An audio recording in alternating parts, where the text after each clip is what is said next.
Assalamu alaikum warahmatullahi wabarakatuh. ‘Yan uwa masu kallon mu da sauraron mu, barkanku da warhaka, barkanku da wannan lokaci.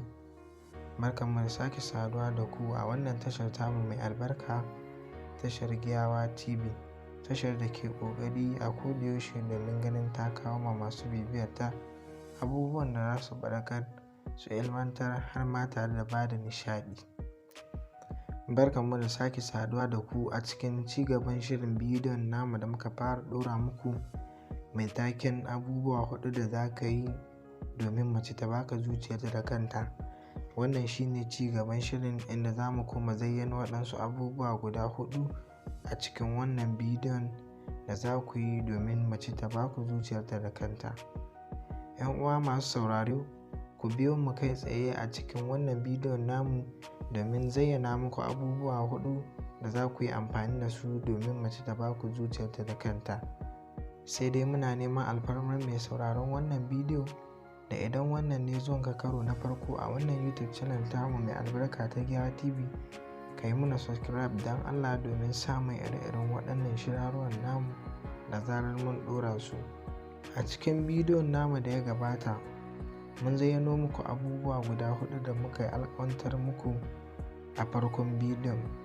Yanzu kuma za mu zayyano muku waɗansu abubuwa guda 4 da su ma idan kuka yi amfani da su za su yi matuƙar taimakawa da kuma tasiri a gurin bayyanar da soyayya a gurinka.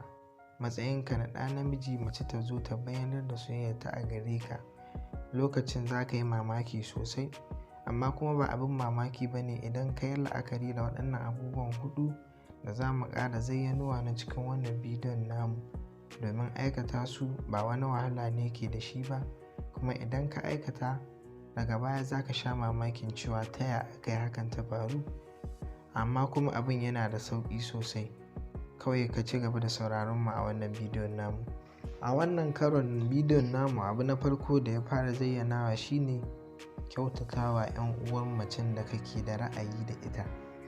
Ma'ana, ka kasance mutum wanda a kodayaushe yana ƙoƙari gurin ganin ya taimaka wa 'yan uwan wacce yake so. Kyautatawa ta kasu kashi-kashi, ba kamar yadda waɗansu suke bayyana ta ba. Waɗansu sukan ɗauki cewa ɗaukar kuɗi ka ba mutum shine kaɗai kyautatawa, wanda kuma ba haka ba ne. Kyautatawa ba tana nufin a ba da kuɗi kawai ba. Ganin kimar mutum, mutunta shi da kuma ba shi girman da Allah ya riga da ya ba shi a gurinka matsayinsa na babba a gare ka, wannan ma ya isa cikin kyautatawa, kuma yana da matuƙar muhimmanci. Kuma duk wanda ya kiyaye yin wannan abin a gurin magabatan wacce yake so, to idan ta fahimci wannan abin, tabbas za ta ji ta fara ra'ayinka a cikin zuciyarta, wanda kuma su ma magabatan natan za su iya tunanin cewa wannan bawan Allah ya dace da ya zauna a matsayin surukinmu wanda zai aure 'yarmu. To ba za ka samu irin hakan ba sai idan kana kyautata ma 'yan uwan wacce kake so a kowane hali suka shiga. Idan kana da halin kyautata musu, ba wai sai ka ɗauki kuɗi ka ba mutum ne matsayin kyautatawa ba a rayuwa. Sai kuma abu na biyu a cikin wannan bidiyon, wanda shine iya salon magana. Ka kasance mutum wanda a kodayaushe yana ƙoƙari gurin ganin ya tace harshensa ta yadda zai furta kalamai masu daɗi da tausasa zuciya a gurin magabata ko kuma a gurin tsarinsa. Kiyaye harshe yana da matuƙar muhimmanci, wanda sanin kowa ne cewa abubuwan da ake bi a cikin wannan duniyar tamu na waɗansu abubuwa da suka shafi saɓani duka suna faruwa ne sanadiyar harshe. Yaƙi ba wai kawai sai an yaƙi na bindiga da bindiga ba ko takobi da takobi. Harshe ma yana iya zamowa wani babban makami da ake yaƙa ko kuma ake yaƙi a cikin al'umma, wanda kiyaye harshe yana da matuƙar wahala a gare mu.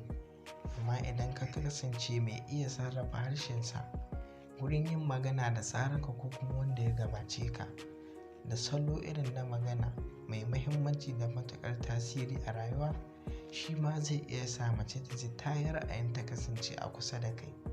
wanda zai iya zama sanadiyar da za ta zo ta bayyanar da soyayyarta a gare ka.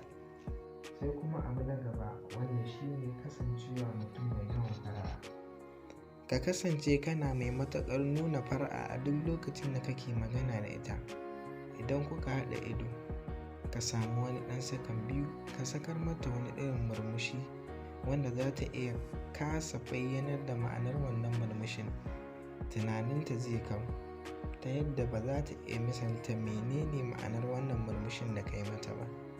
Hakan zai saka ta a cikin wani yanayi na tunani, kyakkyawan tunani da za ta yi zaton cewa da akwai wani abu a tsakaninku wanda ka kasa bayyanawa ne ko kuma baka samu dama ba ne. To hakan zai sa ita kuma ta samu damar da za ta iya bayyanar da wannan abin, ma'ana ta bayyanar da soyayyarta a gare ka. Sai kuma abu na ƙarshe wanda shine ƙarshe a cikin wannan bidiyon namu, shine kiran wacce kake so kyakkyawa. Ka kalle ta ka kira ta kyakkyawa, ka yabe ta, ka faɗa mata cewa ita kyakkyawa ce, domin su mata a kodayaushe suna so a kira su kyawawa, ko da kuwa kyan da ake bayani a kansu bai kai wannan tasirin ba. Idan ka kasance kana kiran wacce kake so kyakkyawa, hakan zai sa a kodayaushe ta ji tana cikin farin ciki, kuma za ta yi matuƙar jin daɗi a duk lokacin da kake bayyanar da waɗannan kalaman a gabanta. Ka yi amfani da tausasan kalamai, ka sarrafa harshenka ta yadda salon maganarka zai kasance na daban da na sauran al'umma. A wajen ta ji mata a wani abu na bazata, wanda yin haka ɗan uwana zai yi matuƙar baka mamaki idan ka aikata waɗannan abubuwan. Wanda a nan ne muka zo ƙarshen wannan bidiyon namu. Sai dai muna neman alfarmar mai sauraron wannan bidiyo da idan baka yi mana subscribe ba, dan Allah ka yi mana subscribe domin samun ire-iren waɗannan shirarwan namu da zarar mun ɗora su. Sai dai muna neman alfarmar mai sauraro da idan kana neman shawara ta warware matsala ko kuma shawara akan soyayyarka, za ka iya tuntuɓar mu ta wannan lambar waya domin baka shawara. Mun gode sosai.